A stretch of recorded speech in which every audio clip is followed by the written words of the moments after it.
Ça enregistre là? Ouais, on est bon. Eh ben super, je mets juste une petite tweet.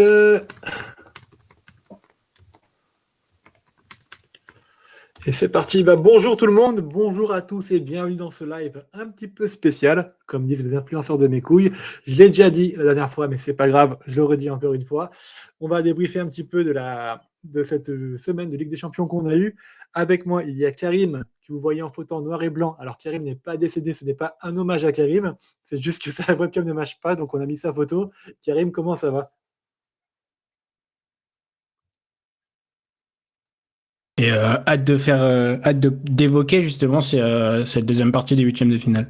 Et oui, bah, c'était une semaine, on va dire, assez trépidante, si je peux employer des mots du XXe siècle, avec pas mal de surprises et de rebondissements, notamment avec deux séances de tirs au but.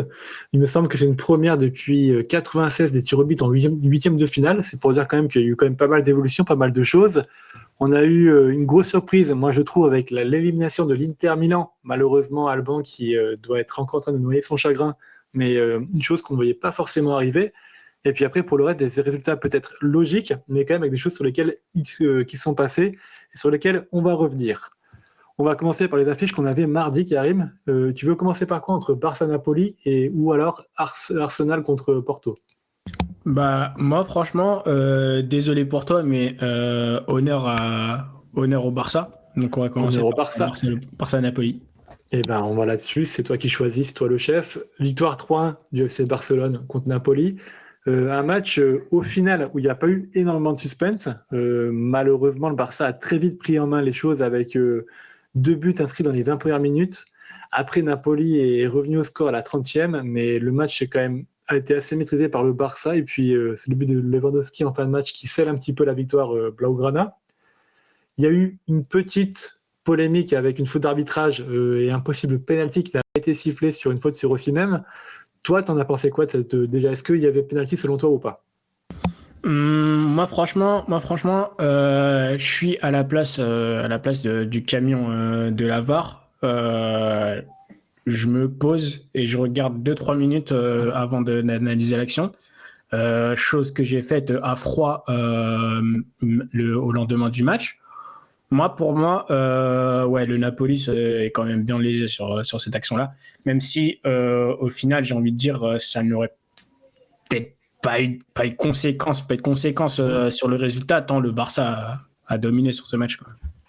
Oui, alors c'est vrai que je sais pas. Après, tu sais que le Barça est quand même une équipe qui, alors je m'excuse, mais manque parfois un petit peu de maîtrise émotionnelle. Et peut-être qu'un but aurait relancé le match, il aurait un petit peu compliqué les choses. Il faut aussi être un petit peu juste. Et il est vrai qu'un match aller, c'était plus le Napoli qui avait été avantagé par l'arbitrage avec d'autres décisions un petit peu favorables en faveur du Napoli. Sur ce match-là, on peut avoir degré côté napolitain. Sur le reste, ouais, tu l'as très bien dit, c'est une rencontre qui a été maîtrisée par Barcelone. Tu en as pensé quoi dans l'ensemble de ce match-là? Bah, franchement, on savait que voilà, l'équipe de Xavi était quand même attendue, notamment après ouais, ce match aller qui s'était conclu sur le score, il me semble, de un but partout, c'est ça? Exactement, un Euh, but partout, ouais. donc ouais, un Barça qui était attendu et voilà, c'était une preuve de savoir si voilà, si on avait un Barça qui reste encore en vie dans une saison un peu morose, j'ai envie de dire. Mais voilà, ils l'ont prouvé. Ils ont prouvé qu'ils sont quand même au rendez-vous de ces huitièmes de finale. Huitièmes de finale qui disputent pour la première fois depuis 2 ans. Parce que pendant cette période-là, c'était l'Europa League qui attendait les Catalans. Donc non, ouais, franchement un beau match du Barça. Notamment grâce au jeune Koubarsi, il me semble, qui était élu homme du match, si mes souvenirs sont bons. Donc, Exactement, ouais, c'est lui. donc voilà, un Barça attendu et on a hâte de voir s'ils parviennent à confirmer, tout en fonction aussi également de l'adversaire qui les attend. Oui, complètement. Bah, tu parlais d'une saison compliquée pour le Barça. Ça va quand même mieux, je trouve, depuis quelques matchs. Il y a eu il y a un regain de forme, il y a un petit peu du mieux avec une équipe un peu plus offensive et un peu plus efficace offensivement parlant, plutôt qu'offensif, pardon. Donc ça va être intéressant à suivre. Et comme tu le dis, à voir pour les quarts de finale, même si c'est un championnat, c'est un petit peu en dessous de ce qu'on attendait. Peut-être que la Ligue des Champions pourra faire office un petit peu de parenthèse, de builder pour eux, et qu'ils pourraient faire une belle compétition et pourquoi pas gagner un titre. On verra. Il y a de la compétition en tout cas, mais c'est vrai que cette saison-là, c'est vraiment une saison pour les clubs espagnols, avec 3 clubs espagnols dans les quarts de finale. Le Barça fera partie et la compétition est tellement ouverte qu'on peut peut-être s'amuser à espérer quelque chose pour eux. Est-ce que tu avais autre chose à dire sur ce match-là, peut-être sur le Napoli, ou est-ce que tu veux passer à Arsenal? Moi, je voulais juste conclure par rapport au Barça et au quart de finale. C'est surtout qu'il va falloir faire attention parce que au niveau des blessures, c'est pas encore joli. Parce que il me semble que il y a De Jong qui est blessé, Pedri qui est blessé. Donc à voir un peu comment ça va évoluer. Mais s'ils arrivent d'ici les quarts de finale à récupérer au moins un ou 2 joueurs de base de la formation de Xavi, je pense que on pourra avoir quelque chose de beau. Ouais, absolument, ça sera à suivre. Côté napolitain, moi, ce que j'ai juste rajouté pour compléter un petit peu tes paroles, parce que c'est vrai qu'on n'a pas beaucoup parlé d'eux, malgré cette défaite. Exact. Il paye un petit peu, malheureusement, cette saison qui est en demi-teinte avec beaucoup de changements d'entraîneurs, un vrai manque de stabilité et un manque d'assurance dans les choix général du club. Il paye vraiment ce manque d'ambition.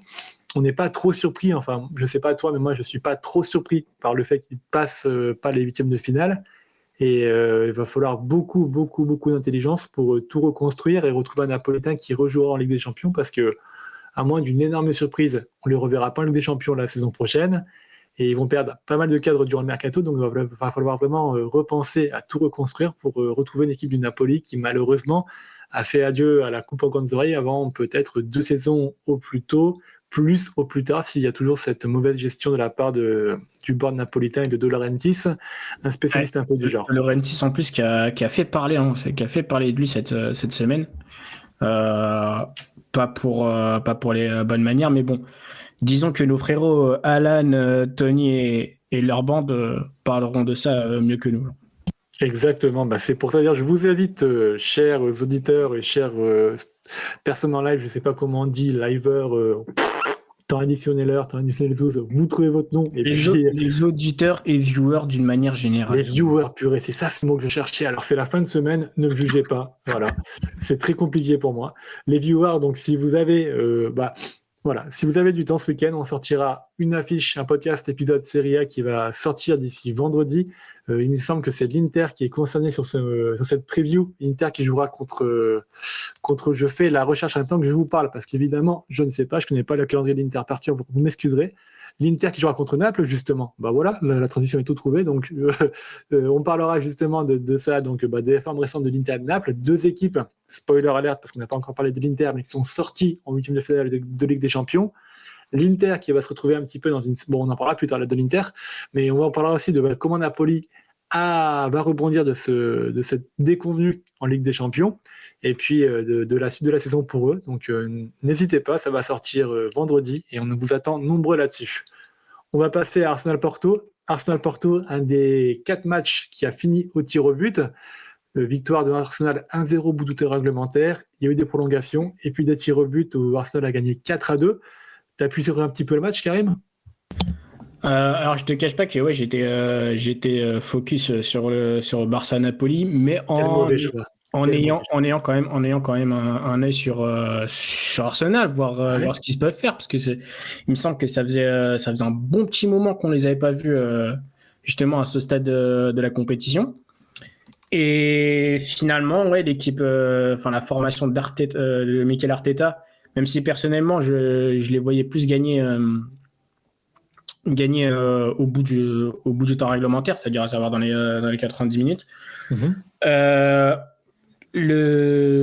Les Gunners, qui ont quand même pu assurer au tir au but certes, mais qui ont fait le taf face à une équipe de Porto qui était quand même pas très mauvaise, parce que on voit dans le 11 de départ, il y a quand même du joueur Mario, il y avait Pepe qui a quand même fait posé beaucoup de problèmes aux Gunners, de mon simple avis. On a quand même en attaque Gaeno, Evanilson, Francisco Conceição. Donc voilà, une équipe de Porto qui a quand même posé des problèmes, mais qui a finalement craqué au tir au but, comme spoiler alerte, l'Inter face à l'Atlético. Exactement. Bah, moi, j'étais très surpris par cette équipe de Porto qui tactiquement a été parfaite. Je pensais vraiment qu'ils allaient être embêtés à l'Emirates. On sait que c'est une équipe qui a beaucoup de mal, plus de mal en tout cas à l'extérieur qu'à domicile.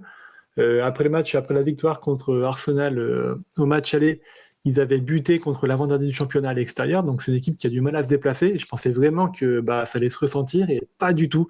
J'ai trouvé les hommes de Conceição vraiment très intelligents tactiquement parlant. On a eu une très bonne utilisation de Costa, le gardien, pour annihiler le pressing d'Arsenal. Et on n'a jamais vu une équipe d'Arsenal qui a autant bafouillé dans son pressing grâce à le circuit de relance qui avait été mis en place par un Conceição, où justement la balle était donnée au gardien Costa. Les centraux, étaient positionnés en tant que latéraux. Et les latéraux évoluaient beaucoup plus loin sur le terrain. Et justement, il y a eu une énorme occasion juste après le premier but d'Arsenal, avec cette configuration qui a ouvert un trou énorme au milieu de terrain du côté d'Arsenal. On n'avait jamais vu ça, en tout cas de la saison, on n'avait jamais vu une équipe d'Arsenal avec un pressing aussi gruyère, aussi emmental, aussi fromage troué, tout ce que vous voulez. Et ça a été vraiment une opposition de style qui a failli tourner en la faveur de Conceição. Alors après, il y a eu une tactique très Choli-esque, si je peux me permettre de parler comme ça, avec beaucoup de coupures de jeu, beaucoup de provocations, et pas mal de choses pour embêter Arsenal, qui était très intelligent. J'ai trouvé que Porto a fait le très bon choix. Et Arsenal a été très embêté parce que, hormis le but qui a été inscrit, il n'y a pas eu énormément d'occasions du côté d'Arsenal face à Porto. J'ai trouvé la création d'occasions un petit peu difficile. Il y a eu beaucoup de joueurs qui sont passés en travers de leur match. Alors Trossard a marqué un but, mais il n'a pas très bien joué. Saka a fait alors il n'a pas fait un aussi mauvais match que ce que certains peuvent le dire. Il a fait un bon match, mais il n'a pas été très bon dans les 30 derniers mètres. Et au final, il n'a pas créé beaucoup d'occasions. Havertz a été mis en difficulté par un PP, comme tu l'as très bien dit, qui a fait un très bon match. Je voulais aussi rendre hommage à Veralea au milieu de terrain, qui a été extrêmement bon. Et au milieu de terrain, ça s'est bien tenu, mais les trois devant ont vraiment fait un match très compliqué, ce qui a empêché la création d'occasions du côté d'Arsenal. Et j'ai trouvé Arteta aussi trop calculateur. D'un côté, tu as Conceição qui a utilisé 4 changements sur 5 qu'il pouvait et qui a ramené de la fraîcheur. À partir de la 65e minute, il y a Porto qui a quand même beaucoup décliné physiquement. Arsenal avait pris un ascendant physique là-dessus. Et pour je ne sais quelle raison, Arteta a décidé de ne pas faire de changement. Et en prolongation, il y a juste eu 2 changements qui ont été apportés par Arteta. Au total 3, puisqu'il y en a un qui a été fait avant la fin du temps réglementaire. Et cet ascendant physique que Arsenal avait, ils l'ont perdu, malheureusement, parce que il y avait beaucoup trop de fatigue et très peu de changements. Donc au final, ça se joue au tir au but. Et les tirs au but ont été vraiment très bien préparés par Arsenal, avec un Raya qui savait parfaitement où plonger.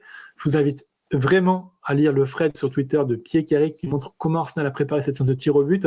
Mais c'était tellement bien préparé qu'au final, la marge de victoire était assez large pour Arsenal face à une équipe de Porto qui était annihilée, je trouve, dans l'émotion et dans la préparation par rapport à Arsenal. Et les tirs au but ont vraiment montré qu'Arsenal était super dans l'exercice, donc tant mieux pour eux, mais ils ont failli avoir très très peur.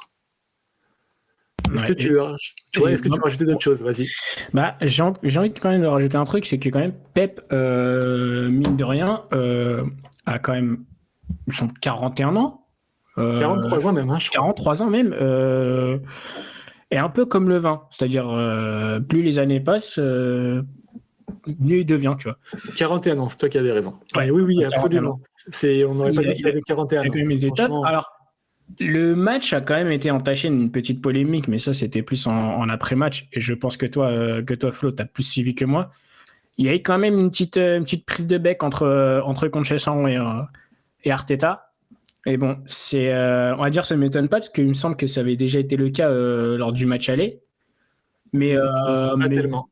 Voilà. Mais après, moi, si jamais je dois quand même donner un avis, je pense que Conceição devrait plus accepter la défaite, même si après, je ne sais pas s'il y a vraiment eu des mots très forts dites de la part de Arteta, mais voilà quoi.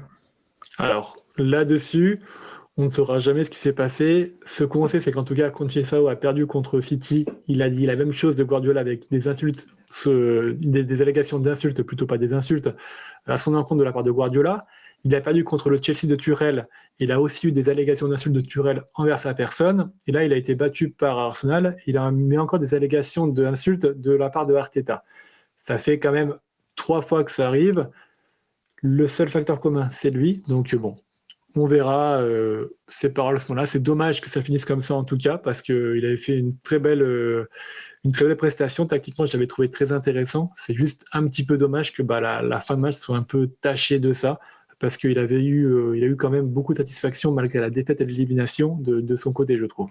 Et si je peux rajouter un truc concernant Porto, c'est que maintenant ils ont le championnat, puisqu'ils sont même si ils sont quand même à 7 points de retard du Sporting en Liga NOS, et ils ont également la coupe du Portugal, puisque ils sont engagés en demi-finale contre Guimarães, et le gagnant de ce match, qui comparé à nous en championnat de France, joue en aller-retour. Le gagnant de ce match joue soit le Benfica ou soit Sporting. Donc c'est une petite info concernant la fin de saison qu'attend les hommes de Conceição. Exactement, donc oui, la Coupe de Portugal, comme tu dis très très bien. En championnat, ça risque d'être un peu plus compliqué. Aujourd'hui, ils sont à 7 points du Sporting qui est premier, mais le Sporting est à un match en moins, donc potentiellement 10 points pour moins de 10 matchs restants, 9 matchs restants, donc ça va être très compliqué pour eux. Dans tous les cas, il faudra qu'ils sécurisent la Ligue des Champions. Il y a quand même le Benfica à aller chercher pour prendre une deuxième place et aller un petit peu mieux en Ligue des Champions et avoir un meilleur spot, donc à suivre en tout cas. On va passer au match de mercredi de Ligue des Champions, si ça te va. Sur les matchs de mercredi, qu'est-ce qu'on a eu? Alors, on a eu, bien sûr, cet excellent Atlético Inter. Je te propose de garder un petit peu pour la fin, si ça te dérange pas. Pour la fin, parce que Dortmund PSV était aussi un match à enjeu pour notre cher championnat de France. Exactement. On va aller du coup sur Dortmund PSV avec une victoire 2-0 du Borussia. Au match aller, le Borussia et le Dortmund s'étaient quittés sur un score de 1 partout. Un match avec donc un but en début de match, Sancho, et un but en fin de match de Marco Reus. Excuse-moi si je l'ai mal dit, j'ai un accent dégueulasse. Reus, voilà, c'est beaucoup. Merci beaucoup. Au cas où, si tu t'hésites sur la prononciation, tu penses à Rolls-Royce. Ah, bien vu. Franchement, merci. J'y penserai la prochaine fois. Et ça ferait un très bon conseil. Est-ce que tu as vu ce match, toi? Disons que là, autant pour les matchs du mercredi, j'étais un peu sur les deux.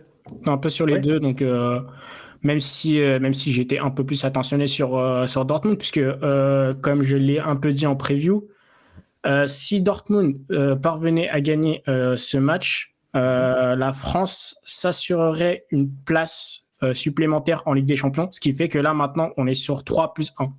Avant on était sur du 2+1, donc les 2 premiers du championnat plus le 3e qui passe en barrage.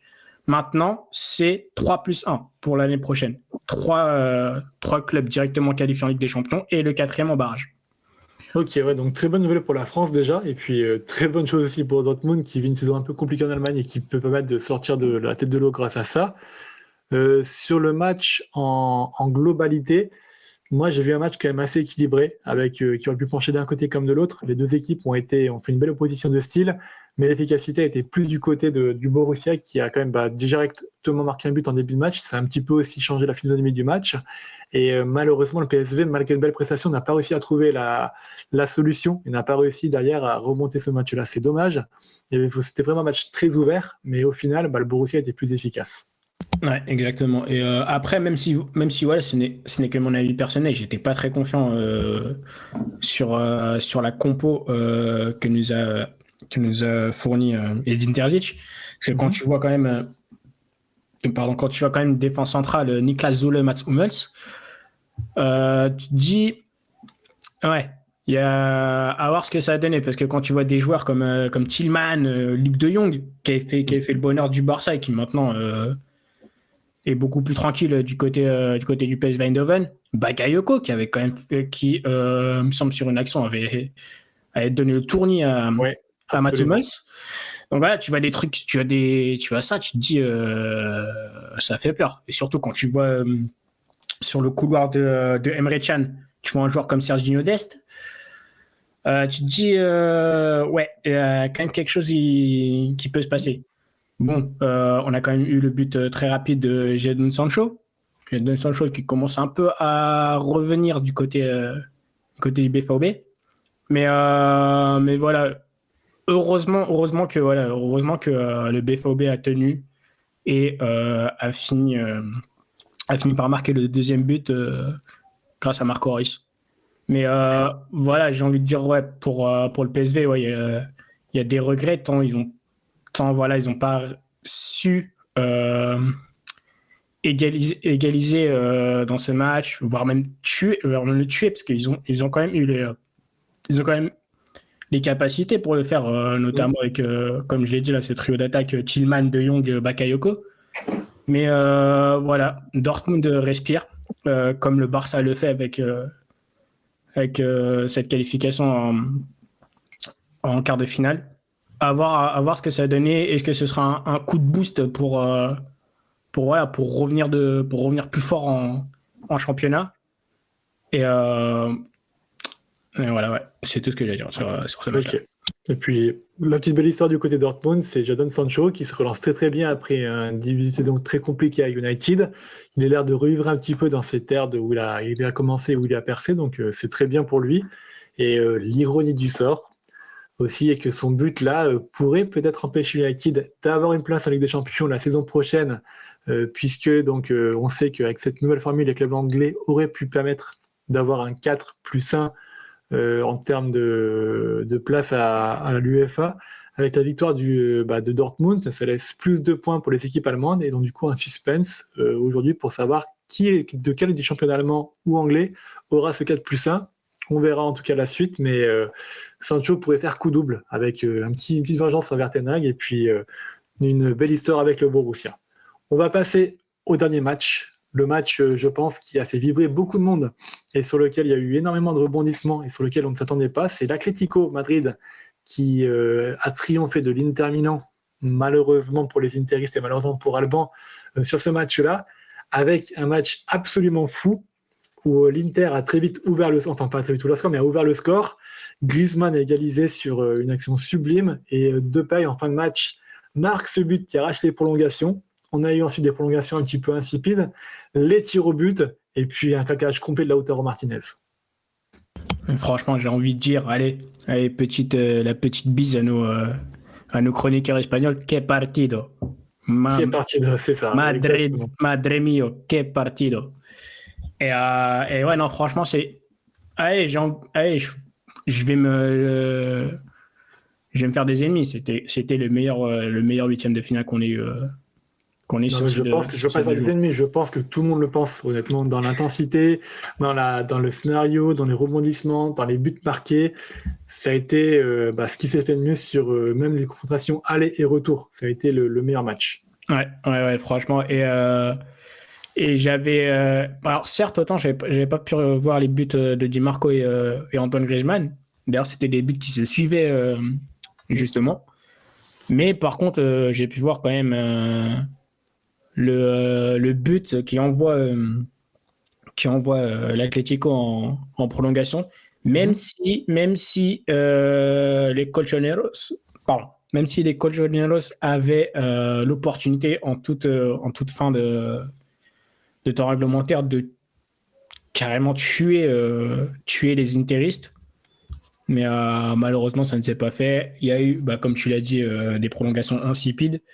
Et comme pour le match d'Arsenal, ça s'est joué au tir au but. Et à ce jeu-là, on a eu aussi une petite polémique d'Antoine Griezmann. On ne dira pas les mots qu'il a employés envers l'ancien Marseillais Alexis Sanchez. Ouais, surtout qu'ils vont se croiser encore sur les matchs amicaux qui arrivent. Donc, voilà. Et puis c'est surtout parce qu'on est des gens bien. Voilà. Mais non, pour revenir sur le terrain, sur la partie, l'Atlético qui était plus fort mentalement que les Interistes à la règle des tirs au but. Et comme tu l'avais dit en début de podcast, il me semble, la qualification de l'Atlético fait que là on a trois clubs espagnols en quart de finale. Ouais, bah, mais grosse surprise, honnêtement, moi, l'Inter, alors personnellement, je vais prendre la bande terre que je mérite, mais je les voyais favoris dans cette Ligue des Champions. Je l'ai trouvé tactiquement très solide, une équipe sûre de ses forces avec un Inzaghi qui est arrivé à une maturité de jeu comme on en avait rarement vu. Je tombe de très haut en les voyant. Alors, c'est vrai que l'Atlético, sur des coups d'éclat comme ça, peut faire basculer n'importe quelle équipe. Ils ont cette chose inévitable, surtout au Wanda Metropolitano, où il y a une ambiance particulière qui fait que n'importe quelle équipe pourrait vaciller. Mais j'étais très surpris de les voir à ce niveau-là. C'est peut-être le meilleur match qu'ils ont fait depuis un petit moment, en tout cas sur la scène européenne. Et vraiment bravo à eux parce que je plains l'équipe qui va les avoir en quart de finale. Ça va être une sacrée paire de manches pour les sortir. Ouais.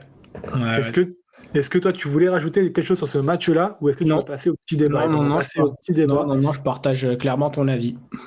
On va passer au petit débat du coup avant de passer au petit quart de finale. Il y a eu des discussions sur Twitter notamment. Certaines personnes disaient que oui, cette Ligue des Champions, en tout cas cette année, est moins intéressante que ce qu'on avait auparavant. Je ne sais pas pourquoi je prends le ton de Julien Chiez quand je dis ça. Aucune idée. Mais voilà.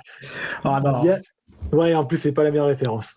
Désolé, Julien, si tu nous écoutes. Je veux pas briser ton cœur. Oh non, pas ça. Pas maintenant. Non, donc, toi, Karim, est-ce que tu sens que cette édition de cette année, elle est moins intéressante que ce qu'on avait vu les années précédentes jusque-là ou pas? Alors, je ne te cache pas que c'est quand même une édition que j'ai pas spécialement suivie cette année. Alors, est-ce que c'est par rapport au fait que voilà, on arrive à la dernière édition de la Ligue des Champions, enfin, du moins la dernière édition qu'on connaît. Mais voilà, c'est pas vraiment une édition que j'ai suivie. Mais voilà, je pense que ouais, de mon propre avis, il y a quand même eu de grosses surprises. Et on en a parlé justement lors du débrief sur, sur la fin des matchs de poule. Mais voilà, c'est pas, je vais en dire, c'est pas ça qui justifie, on va dire, le manque d'intérêt sur la Ligue des Champions en elle-même. Donc voilà, moi personnellement, c'est quand même une édition qui a été quand même plutôt agréable à suivre. Après, à voir ce que ça va donner justement à partir des quarts de finale. Mais disons que voilà, franchement, j'ai envie de dire à nous, fans de foot quand même.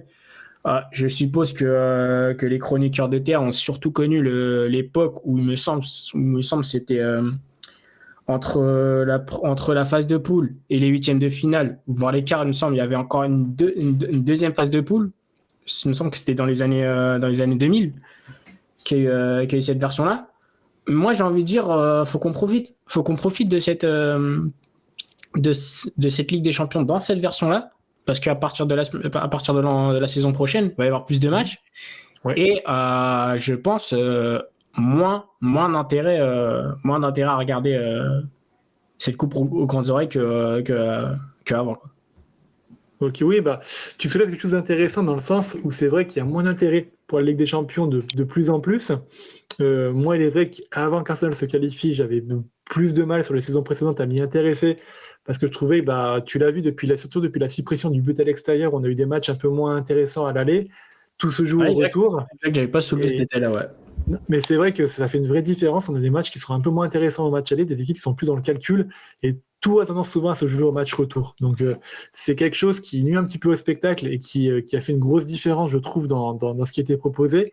Mais il est vrai qu'à partir des quarts et à partir des demi, à chaque année, il y a eu une accélération du rythme, une élévation du niveau qui fait quand même que cette compétition reste particulière. C'est juste que, comme tu le dis, jusqu'au huitième de finale, c'est pas très intéressant. Et de mon sens, ça a toujours été le cas, même sur les années précédentes où on n'avait pas beaucoup de gros matchs. On en a eu une ou deux affiches. Bah, c'est un petit peu ce qui s'est passé aussi là cette année, avec une grosse affiche qui a tenu ses promesses et le reste un petit peu décevant. Mais il faudra peut-être, c'est vrai, attendre un petit peu ce qu'on va voir en quart, demi-finale pour vous juger si la chose est bonne. En tout cas, tu l'as raison, cette formule, elle s'essouffle. Et qu'on soit d'accord ou pas d'accord avec ce nouveau format, moi j'ai un petit peu plus de mal, mais il est vrai que ça pourra peut-être amener un peu plus d'un nouvel intérêt et plus de curiosité pour suivre un peu la compétition. Et puis par rapport à ce que je disais, par rapport au format qu'il y a eu avant celle qu'on connaît actuellement, ouais, effectivement, c'était ça. C'était une phase de poule, une phase de poule de 4, puis une deuxième phase de poule de 4. Et à partir de la saison 2003-2004, c'était le format qu'on connaît actuellement. En gros, phase de poule, huitième, quart, demi et finale. Oui, exactement, c'est ça. Donc, à suivre en tout cas. À suivre. Ce que je te propose du coup, c'est que cette année, et on salue Thomas de Artilleur qui nous a rejoint. Thomas, on le salue, puisque aussi, en parlant un petit peu des huitièmes de finale, il y aura un épisode d'Artilleur qui sortira sur le débrief de ce huitième de finale de Ligue des Champions, focus sur Arsenal. Il sortira d'ici 2 semaines, si je dis pas de bêtises. Donc, suivez ça, ce sera très intéressant. Et je vous le conseille amplement. C'est gentil, merci beaucoup pour la force. Ce que je propose du coup, c'est qu'on a fait un post aujourd'hui sur Twitter qui disait quel est le quart de finale qui nous hype le peu, quelles seraient les affiches qu'on souhaiterait avoir. Toi, lesquelles tu souhaiterais avoir comme affiche? Moi, personnellement, c'est pas vraiment quelque chose auquel j'ai surveillé. Mais voilà, personnellement, j'aurais préféré attendre comment dire, le tirage au sort, qui, il me semble, aura lieu demain. Mais voilà. Alors, déjà, j'ai quand même commencé par une question. Est-ce que les clubs de même nation peuvent. Oui, ils peuvent se se rencontrer. Ok. Mais moi, personnellement, je suis plus quelqu'un qui est pour le spectacle, tu vois. Donc, qui veut, on va dire, des beaux matchs à partir des quarts de finale. Moi, personnellement,